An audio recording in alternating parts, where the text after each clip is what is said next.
But when we're given the dots, and when we don't listen, those are simply ways that governments or ministers silence voices they don't want to hear. They don't want to hear what you feel, because then they have to do something about it. And that's simply a lack of understanding leadership.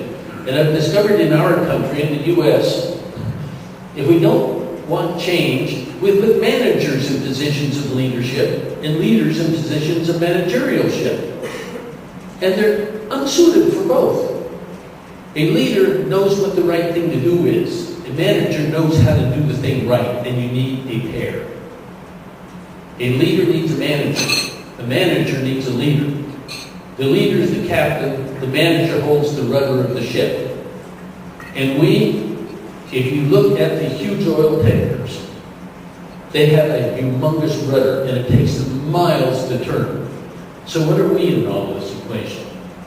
Every oil tanker on the rudder has a little propeller on each side, and they start turning that propeller to start turning the rudder.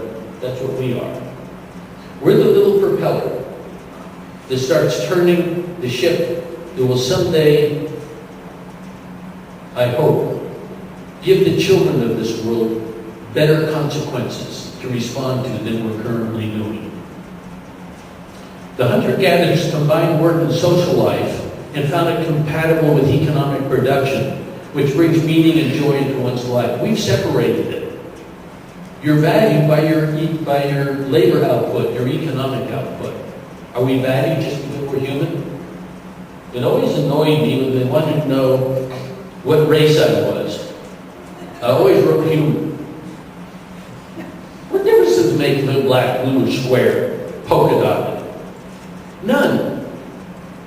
It's only an appearance. You've all seen a forest. The trees look different above ground. They're individuals. But we know from our research that below ground there's a fungus called mycorrhizae. And it colonizes tree roots and goes out into the soil as an extension of the tree's roots and takes up nutrients. And it's so prolific.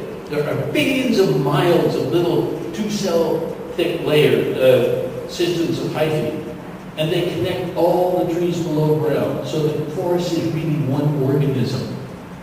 But you don't see that. We have a book coming out at the end of this year called Trees, Truffles, and Beasts, How Forests Function. And we compared the eucalyptus forest of southeastern Australia with the coniferous forest of the Pacific Northwest. Totally different. Australia's been separated as a continent for millions of years. Everything on it is different from everything else in the world, except one thing. The forests below ground function almost identically. It's called convergent evolution. But the point that I'm getting at is the world is not run by differences. It's held together by commonalities, and we don't look at those. We see the differences in appearance, and we assume that the different races are different inside. Everybody needs love. No one needs criticism. They need help. If we don't look out for one another, who's going to? Today's social life is not only separated from work, but also subservient to work, 24/7, which means people have less and less time for themselves, let alone their children or one another, in a society that touts the motto, time is money. What are we doing to ourselves? How on earth is this sustainable? By consciously limiting our wants, we have enough to fulfill our necessities as well as some of our desires and leave more for other people to do the same. I used to play cowboy. I got tired of college, so I went up to Colorado and worked on cattle ranches. I'd still be there if it hadn't been for an old guy who fired me because he said I was too smart and I'd been to college to be a damn fool range hand. All along my life, people have taught me little lessons or booted me out with tough love when I needed to be pushed on. I worked for one old man named Oliver. He had 6 sons.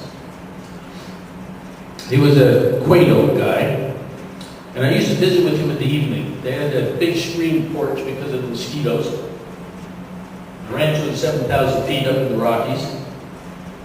And Oliver had a rocking chair, and the post supporting the porch had a can, which was his fifth tube, and a target. And he rocked back and forth, they'd chew tobacco, and everyone's going to lean forward and squirt at that target. Impeccable aim. But you have to understand, he was in his 80s at the time. And his sons were mad at him, because during the Depression, he had enough money to have bought several ranches and had a huge spread.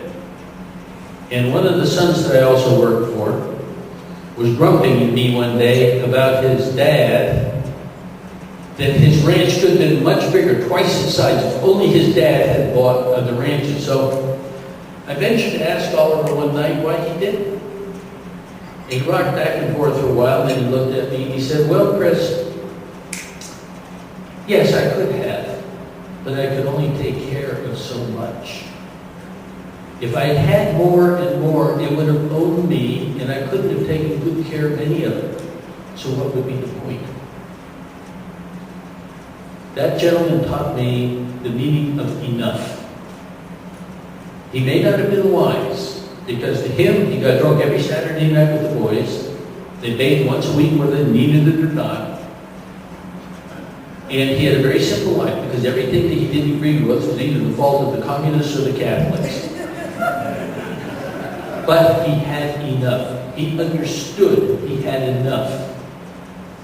And he passed that on to me, for which I will always be grateful.